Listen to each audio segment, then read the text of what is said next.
سرکار مولا کائنات سرکار علی المرتضیٰ کرم اللہ وجہ الکریم اور سیدۃ النساء العالمین کا اس جوڑے نے جو صدیاں پیچھے گزر گئیں، جو صدیاں آگے آئیں گی، مردوں کے لیے بھی مشعل راہ ہیں، عورتوں کے لیے بھی مشعل راہ۔ صرف ایک بات، شادی ہو گئی، ایک دن میرے پاک پیغمبر صلی اللہ علیہ وسلم نے سرکار مولا علی سے پوچھا، علی تو نے فاطمہ کو بحیثیت بیوی کیسا پایا؟ بڑا سوال ہے نا۔ حضرت علی کی بھی پرورش نبی پاک صلی اللہ علیہ وسلم نے اپنے گھر میں کی ہے، بچپن میں ہی لے آئے تھے۔ فرمایا تو نے فاطمہ کو بحیثیت بیوی کیسا پایا؟ میں جب اس سیرت کو دیکھتا ہوں میں حیران رہ جاتا ہوں۔ ایک جملہ سرکار مولا علی کا، کہا یا رسول اللہ صلی اللہ علیہ وسلم، میں اپنے رب کی عبادت کرنے میں فاطمہ کو معاون پاتا ہوں، اپنے رب کی عبادت کرنے میں فاطمہ کو معاون پاتا ہوں۔ یہ ایک جملہ ہے اصل میں اس معاشرے کی تشکیل کرنے کے لیے کہ بیوی ہوتی اس لیے ہے کہ وہ اطاعت خداوندی میں تمہاری مدد کرے، عبادت میں تمہاری مدد کرے۔ صبح سے شام تک دونوں میاں بیوی سوچے ہی یہی کہ آج اطاعت میں کیا کمی رہ گئی۔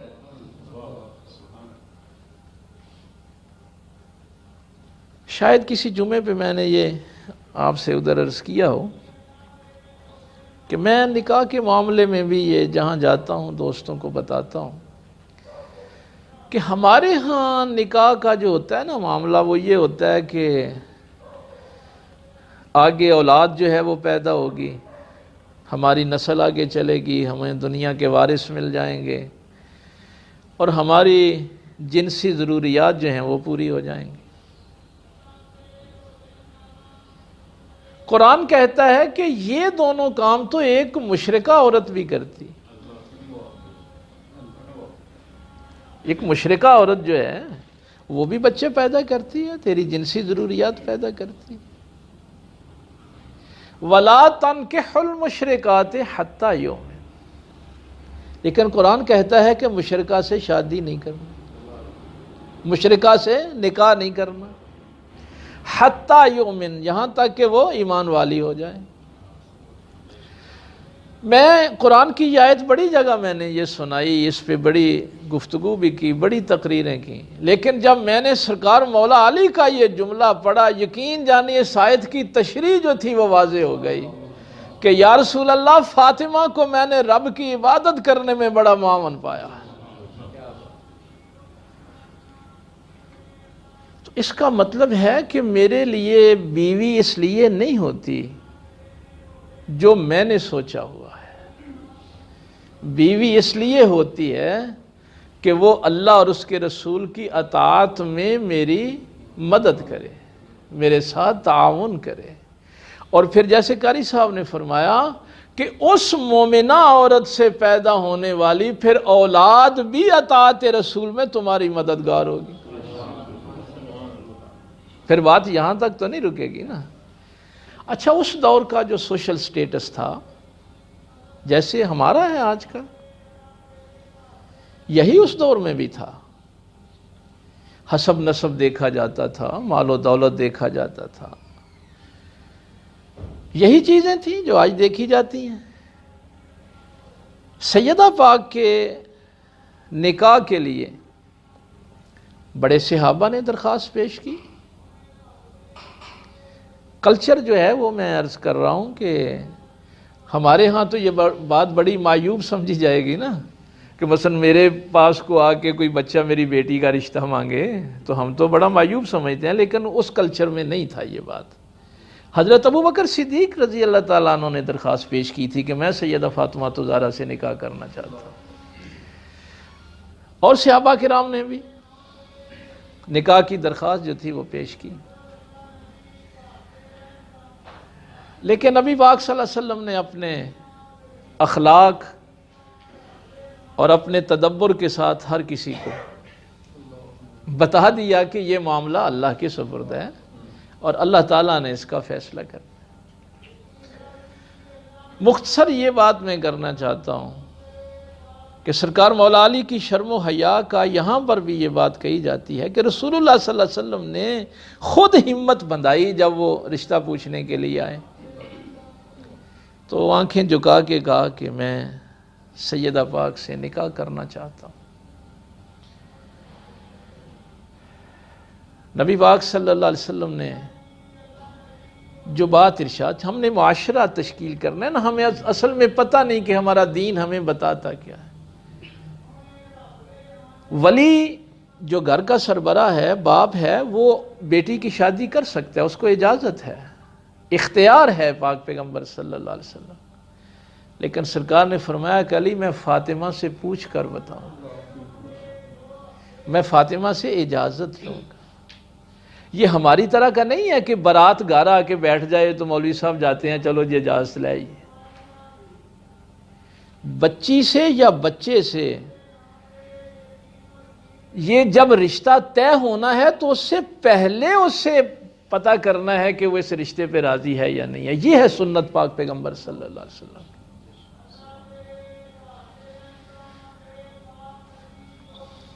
سیدہ پاک خاموش رہیں۔ یہاں سے ہی فقہا نے یہ مسئلہ جو ہے وہ ہمیں بتایا ہے کہ جب آپ بیٹی سے پوچھیں اور بیٹی خاموش رہے تو وہ رضا ہوتی ہے، نکاح کے معاملے میں وہ رضا ہوتی ہے، اس کو ہاں ہی تسلیم کیا جائے گا۔ یہ سیدہ فاطمہ الزہرا کی سنت ہے، خاموش نہیں۔ پاک پیغمبر صلی اللہ علیہ وسلم نے آ کے پوچھا، علی تیرے پاس حق مہر کے لیے کچھ ہے؟ انہوں نے کہا یا رسول اللہ صلی اللہ علیہ وسلم آپ کو تو پتہ ہے کہ میں فقیر آدمی ہوں، ایک گھوڑا ہے، ایک تلوار ہے اور ایک زرہ ہے، یہی کل کائنات ہے۔ یہ میں بتانا اس لیے چاہتا ہوں کہ اس دور میں بھی نبی پاک صلی اللہ علیہ وسلم نے مال و دولت کا سٹیٹس نہیں دیکھا، مال و دولت کا یہ نہیں دیکھا کہ مال و دولت جس کے پاس ہے میں بیٹی کی شادی اس سے کروں۔ اور یقین جانیے یہ جملہ تو میں آج کل چونکہ طلاقوں کے مسئلے بڑے ہیں تو میں ان لوگوں کو یہ بتاتا ہوں کہ میرے پاک پیغمبر صلی اللہ علیہ وسلم اس وقت فرما گئے تھے کہ جس نے صرف مال و دولت یا عہدہ دیکھ کر اپنی بیٹی کا نکاح کیا کہ فلاں بندے کے پاس پیسے بڑے ہیں یا وہ بندہ بڑا کوئی افسر لگا ہوا ہے، حالانکہ وہ شرابی ہے، اللہ کا نافرمان ہے، کسی شرابی سے بدکار سے آپ اپنی بیٹی کا نکاح اس لیے کر دیتے ہیں کہ اس کے پاس دولت ہے اور منصب ہے، تو اس شخص نے اپنی بیٹی کو قتل کر دیا۔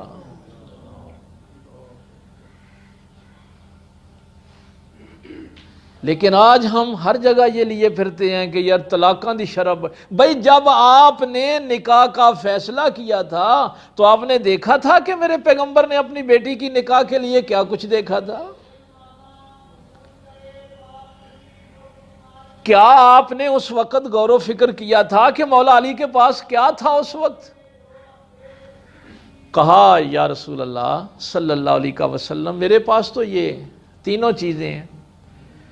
فرمایا تم بہادر آدمی ہو، گھوڑے کی تو تلوار کی تو ظاہر ہے ضرورت ہے، جہاد کے لیے بھی جانا ہوتا ہے۔ یہ مدینہ شریف آ کے نکاح ہوا ہے نا، میں پورا سینیریو آپ کو بتا دوں، اب جنگوں کا سلسلہ جو ہے یہ شروع ہو گیا ہے، تو فرمایا اس کی تو ضرورت ہے، گھوڑے کی بھی اور تلوار کی بھی، اور ظاہر ہے تو جوان آدمی ہے، بہادر آدمی ہے، یہ زرہ جو لوہے کا لباس پہنتے تھے اس کی تجھے ضرورت نہیں ہے، اس کو فروخت کر لو۔ تو مولا علی سرکار بازار گئے فروخت کرنے کے لیے۔ میں اگلے دن ایک جگہ ایسی ہی گفتگو ہو رہی تھی تو بات صحابہ کے متعلق چل نکلی، تو میں نے اس عالم آدمی تھا، پڑھا لکھا بندہ تھا، تو میں نے اس سے کہا کہ سیدہ پاک کے نکاح کا ہی صرف واقعہ جو ہے وہ بیان کر دو تو سارے یہ فرقے ختم ہو جائیں گے. صرف ایک نکاح کا یہ واقعہ اصلی بیان کر دو نا تو یہ فرقوں والا معاملہ ختم ہو جائے گا. اب اس نے بیان شروع کیا. جب بیان شروع کیا تو یہاں تک پہنچا نا جب کہ نبی پاک صلی اللہ علیہ وسلم نے فرمایا کہ زرہ فروخت کر لو. تو حضرت علی گئے اور بازار میں زرہ 400 درہم کی فروخت کر کے آ گئے اور آ کے نبی پاک صلی اللہ علیہ وسلم کو 400 درہم دے دیا. میں نے کہا یہی خیانت اور یہی بددیانتی ہے نا کہ جب آپ پوری بات نہیں کرتے. زرہ کی قیمت زیادہ نہیں لگ رہی تھی. کسی نے حضرت عثمان غنی رضی اللہ تعالیٰ عنہ کو بتایا کہ علی کو نکاح کے لیے پیسوں کی ضرورت ہے. تو وہ زرہ جس کے 10 20 50 درہم لگ رہے تھے اس کو 400 درہم میں حضرت عثمان غنی نے خریدا تھا. اب اگر اتنی سی بات بھی بتا دیتے تو یہ شیعہ سنی کا رولا ختم ہو جاتا. لیکن تم نے وہ چونکہ حضرت عثمان کی شان بیان نہیں کرنی تھی، پتہ چل جاتا کہ یہ کیا معاملہ ہوا ہے، تو بس یہ حرکت پھر کرتے ہیں کہ درمیان سے یہ چیزیں جو ہیں یہ چھوڑ جاتے ہیں. سرکار عثمان غنی رضی اللہ تعالیٰ عنہ نے وہ زرہ 400 درہم میں خریدی. خریدنا مقصد نہیں تھا، سرکار مولا علی کرم اللہ وجہ الکریم کو شادی کے لیے پیسے فراہم کرنا تھے. کیوں؟ اس لیے کہ حضرت عثمان نے وہ زرہ رکھی نہیں اپنے پاس. آپ جب کسی کے گھر شادی پہ جاتے ہیں تو دلہا دلہن کو تحفے تو دیتے ہیں نا. تو حضرت عثمان غنی نے شادی والے دن وہ تحفے کے طور پہ زرہ حضرت علی کو تحفے میں دے دی تھی. یعنی زرہ رکھی بھی نہیں تھی. 400 درہم لے کے سرکار مولا کائنات نبی پاک صلی اللہ علیہ وسلم کی بارگاہ میں حاضر ہوئے. تو یہ جو آپ کہتے ہیں نا جہیز حضرت فاطمہ زہرا کا، اس کو جہیز نہیں کہنا، چونکہ نبی پاک صلی اللہ علیہ وسلم نے اپنی طرف سے کوئی چیز خرید کے نہیں دی تھی. یہ بات جاننا بہت ضروری ہے. اس لعنت میں ہم بھی مبتلا ہیں، لیکن مصیبت یہ ہے کہ ابھی معاشرے کو چونکہ وہ اویئرنیس نہیں ہے، آگاہی نہیں ہے، تو پہلے تو ہم یہ کوشش کر رہے ہیں کہ پہلے معاشرے کو یہ تو پتہ چلے کہ ماں باپ کی طرف سے کوئی چیز جو ہے وہ نہیں دینی بیٹی کو. لیکن ہمارا چونکہ یہ ہندوانہ معاشرہ تھا، ہندو جو تھے وہ بچیوں کو وراثت میں حصہ نہیں دیتے تھے، تو اس کا انہوں نے متبادل یہ سمجھا ہوا تھا کہ تھوڑا سا جہیز دے کے ان کو فارغ کر دو تاکہ وہ پھر وراثت میں حصہ نہ مانگیں. اسلام نے بیٹی کا وراثت میں حصہ رکھا ہے. تو یہ جو 20-25 برتن آپ کو وہ 4 تکیے، ایک مشکیزہ، یہ گلاس اور ایک وہ چمڑے کا گدا اور ایک چمڑے کا گدا نیچے بچھانے والا اور ایک چکی، یہ جو چیزیں ہیں یہ ان 400 درہم سے خریدی گئی تھیں جو حضرت علی لے کے آئے تھے. تو یہ بتایا گیا ہے کہ بچی کے لیے جس بندے نے نکاح کرنا ہے اس کے گھر کی ضروریات ساری کی ساری مرد نے پوری کرنی ہے. یہ جو جہیز لفظ ہے نا یہ جہزہ تجہیز سے نکلا ہے. جب کوئی فوت ہو جاتا ہے تو آپ کہتے ہیں تجہیز و تکفین. تو تجہیز جو ہوتی ہے اس کا معنی ہوتا ہے تیاری کرنا، یعنی مردے کو دفنانے کے لیے جو بھی کوئی آپ اس کو غسل وغیرہ دیتے ہیں، قبر نکالتے ہیں، یہ سارے کام جو ہیں اس تیاری کو تجہیز کہتے ہیں. تو جہیز کا مطلب بھی ہوتا ہے شادی کی تیاری، لیکن اس میں نان نفقہ اور سکنا یہ مرد کے ذمے ہے. اس لیے آج کے بعد کبھی یہ نہیں کہنا کہ نبی پاک نے بھی تو حضرت فاطمہ کو جہیز دیا تھا نا، چاہے تھوڑا دیا تھا، نبی پاک نے نہیں دیا، وہ اس 400 درہم میں سے خریدا گیا تھا۔ نکاح بڑی سادگی کے ساتھ ہوا۔ اسلام میں بارات کا کوئی تصور نہیں ہے۔ یہ جو ہم بڑی بڑی 200 400 براتیں لے کے آ جاتے ہیں نا، اسلام میں اس کا کوئی تصور نہیں ہے۔ اسلام میں تصور صرف ولیمے کا ہے۔ نبی پاک صلی اللہ علیہ وسلم نے فرمایا کہ ولیمہ کرنا ہے چاہے ایک بکری کا کرو۔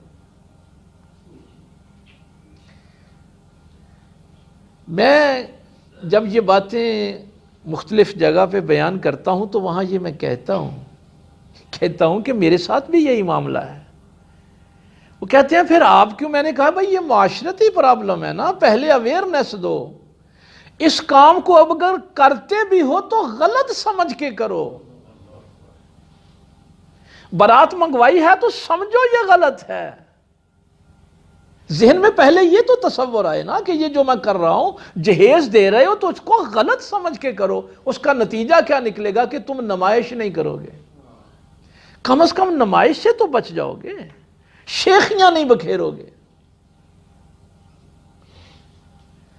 ایک بڑی اہم بات، نکاح کا خطبہ نبی پاک صلی اللہ علیہ وسلم نے نکاح پڑھایا۔ اللہ کی حمد و ثنا، قرآن کی آیات، درود پڑھا گیا، اور آخر میں یہ ہمارے ہاں نکاح میں ایسا نہیں ہوتا۔ نبی پاک صلی اللہ علیہ وسلم نے خطبے کے آخر میں سرکار مولا علی کے اوصاف بیان کیے حضرت فاطمہ کے سامنے۔ یہ پتہ ہے نا سیدہ فاطمہ تو زہرا بیضاۃ منی ہے، سرکار فرماتے ہیں میرے جگر کا ٹکڑا ہے، آیا تطہیر کی وارثہ ہیں۔ اللہ غنی، طیبہ طاہرہ ہیں، خاتون جنت ہیں۔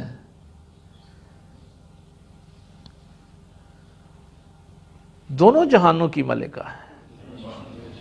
ان کے سامنے سرکار مولا علی کے اوصاف بیان کیے، ان کا صبر، ان کا شکر، ان کی شجاعت، ان کی دلیری، ان کا تقوی، ان کا اخلاص۔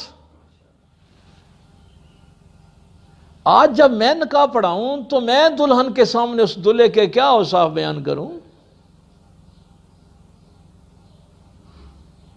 کیا بتاؤں میں اس کو کہ یہ جو دلہا میاں آیا ہے اس کے کیا اوصاف ہیں؟ یہ شراب پیتا ہے، یہ نماز نہیں پڑھتا، اس کو خدا کے حکم کی کوئی حیا نہیں ہے۔ یہ خطبے کا حصہ ہے، لیکن ہم نے خطبے سے نکال دیا اس کو کہ دونوں کو اکٹھے بٹھانا ہے۔ قاری صاحب کو پتہ ہے نکاح کے لیے ضروری ہے کہ مجلس ایک ہو، دلہا اور دلہن کو اکٹھا بٹھائیں، یہ خطبہ نکاح ان کے سامنے پڑھیں، پھر اس بچی کے سامنے مرد کے اوصاف بیان کریں۔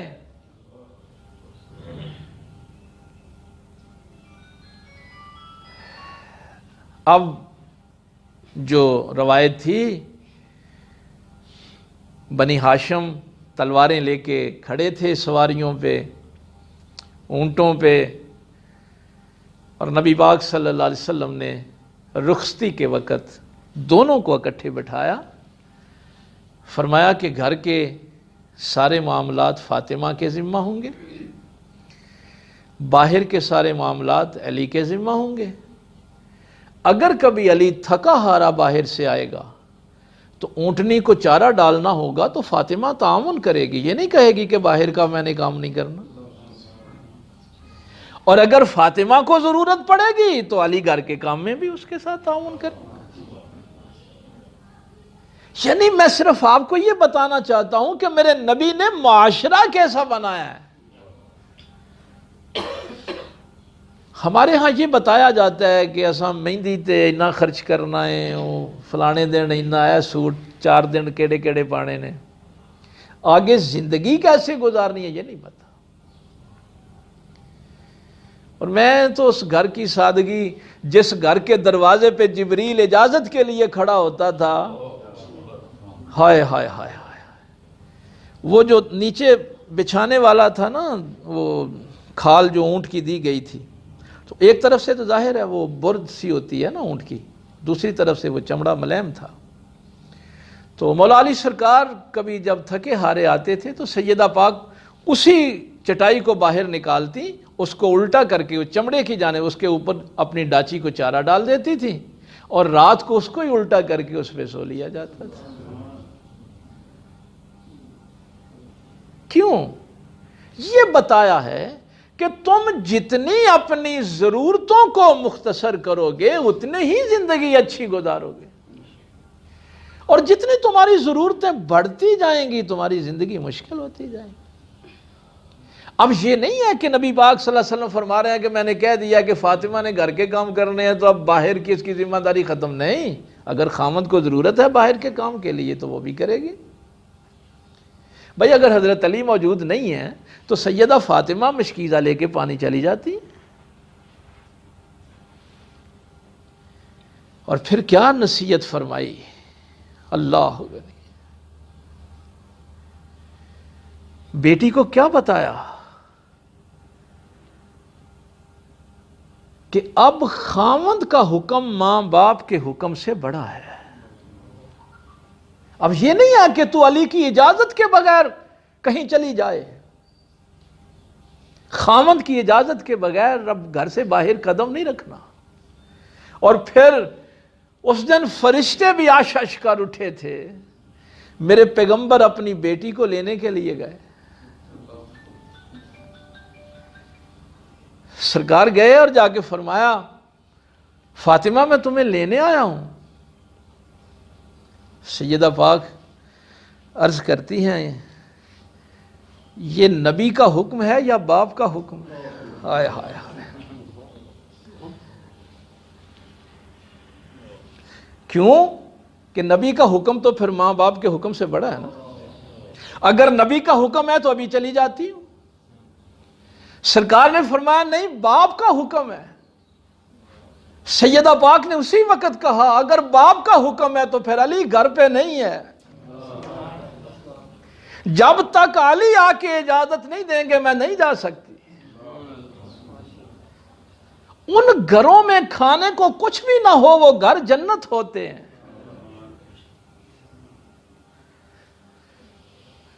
اور کبھی سیرت کی کتاب میں یہ واقعہ پڑھیں، سرکار آلتی پالتی مار کے نیچے فرش پہ بیٹھ گئے. تھوڑی دیر کے بعد سرکار مولا علی جب تشریف لائے، یا رسول اللہ صلی اللہ علیہ وسلم آپ نیچے صحن میں بیٹھے ہوئے. فرمایا میں فاطمہ کو لینے آیا تھا. یا رسول اللہ صلی اللہ علیہ وسلم آپ کی بیٹی لے جائیں. فرمایا وہ مان نہیں رہی، وہ کہتی ہے علی اجازت دے گا تو میں جاؤں گی. ہم میں سے کتنے لوگ ہیں جنہوں نے اپنی بیٹیوں کو یہ کہہ کے گھر سے رخصت کیا ہے کہ مرد پر سب سے زیادہ حق اس کے ماں باپ کا ہے اور بیوی پر سب سے زیادہ حق اس کے خاوند کا ہے. تو یہ جو معاشرے کا بنیادی یونٹ ہے، اس یونٹ کو نبی پاک نے ایسا مضبوط کیا کہ اب آپ کو اس بات کی سمجھ آ جہاں سے میں نے بات شروع کی تھی کہ علی تو نے فاطمہ کو بحیثیت بیوی کیسا پایا. یا رسول اللہ صلی اللہ علیہ وسلم اللہ کی عبادت کرنے میں فاطمہ کو بڑا معاون پایا ہے، میری مددگار ہے، تعاون کرتی ہے میرے ساتھ. یہ تعاون نہ ہو تو بندہ نیکی صحیح طریقے سے کر بھی نہیں سکتا. یہ سورہ دہر کی جو میں نے آیت تلاوت کی تھی یہ اسی خانوادے کے لیے اتری. نظر مانی تھی حسنین کریمین بیمار ہو گئے تھے، اگر ان کو اللہ شفا دے گا تو ہم 3 روزے رکھیں گے. اللہ نے شفا دی، نظر پوری کرنا تھی، روزہ رکھا. افطاری کے لیے جو بھی وہ سامان تھا کھانے کا سامنے رکھا ہوا ہے، دروازے پہ دستک ہوئی۔ میں ایک مسکین ہوں، بڑے دنوں سے بھوکا ہوں۔ مولا علی سرکار نے وہ سارا کھانا اٹھایا، اس مسکین کو دے دیا، خود پانی سے افطاری کر لی۔ اب اگر بیوی تعاون نہ کرے تو علی کھانا دے سکتا ہے؟ اگر بیوی کہے کہ میں تو بھوکی مر چلی ہوں، تو ایتھے مسکیناں نو دیندا پھرنا، نہیں نہ ہو سکتا۔ اگر بچے تعاون نہ کریں تو بندہ نیکی کیسے ایسے کر سکتا ہے؟ حسنین کریمین نے بھی نہیں روکا نا۔ اللہ کے امتحان بھی، آزمائشیں بھی بڑے لوگوں کی پھر بڑی ہوتی ہیں۔ اگلا دن ہوا، اب جسم بھی نڈال ہے، ظاہر ہے کل بھی کھانے کو نہیں ملا، اب تھوڑا بہت وہ کھانے کا معاملہ آگے رکھا تو دروازے پہ دستک ہوئی کہ میں یتیم ہوں، بڑے دنوں سے بھوکا ہوں۔ مولا علی نے پھر وہ کھانا اٹھایا، اس یتیم کو دے دیا۔ اب ذرا بتائیں، مولا علی کا یہ جملہ اگر آپ کو سمجھ آ جائے کہ فاطمہ رب کی عبادت میں میری بڑی معاون ہے، بڑا تعاون کرتی ہے، تیسرے دن تو جسم جواب دے گئے، اور اس حالت میں دروازے پہ دستک ہوئی کہ میں ایک قیدی ہوں۔ میں نے جب حضور غوث پاک کی بھی سیرت پڑھی تھی، میں بڑا حیران ہوا تھا کہ جب آپ یہ 11ویں شریف کا ماہانہ پروگرام کرتے تھے تو کچھ دیگیں آپ جیل خانے میں بھیجا کرتے تھے قیدیوں کے لیے۔ ہمارے ہاں یہ رواج نہیں ہے، ہم یہ ایسا نہیں کرتے، لیکن قرآن نے یہ تینوں باتیں کی ہیں۔ وَيُطْعِمُونَ الطَّعَامَ عَلَىٰ حُبِّهِ، وہ کھانا دیتے ہیں، لوگوں کو کھلاتے ہیں اللہ کی محبت میں، مسکینا و یتیما و اسیرا، کبھی مسکین کو، کبھی یتیم کو، کبھی قیدی کو۔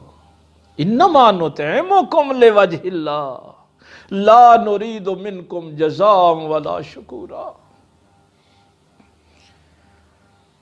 ہائے ہائے ہائے، یہ سورہ دہر کی آیات آپ کو سنا۔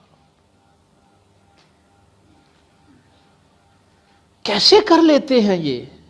بچے بھوکے ہوں، بیوی بھوکی ہو، کیسے کر لیتے ہیں کہ کھانا اٹھا کے مسکین کو دے دیتے ہیں، یتیم کو دے دیتے ہیں، قیدی کو دے دیتے ہیں۔ لوجہ اللہ لا نرید منکم جزاء ولا شکورا، تو اپنے رب کے لیے کرتے ہیں، اس کی محبت میں کرتے ہیں، دل میں کبھی خیال بھی نہیں آیا جزاء ولا شکورا کہ مجھے اس کے بدلے میں کوئی جزا دے یا ہمارا کوئی شکریہ ہی ادا کرے۔ وہ تو دل میں یہ بھی نہیں سوچتے کہ یہ جو ہم نے نیکی کی ہے اگلا ہمارا شکریہ ادا کرے، اس کو بھی برداشت نہیں کرتے۔ کسی سے جزا لینا تو بڑی دور کی بات ہے۔ تو یہ ہستیاں قیامت تک ہمارے لیے مشعل رہے، ہم ان سے نہیں استفادہ کرتے تو وہ ہماری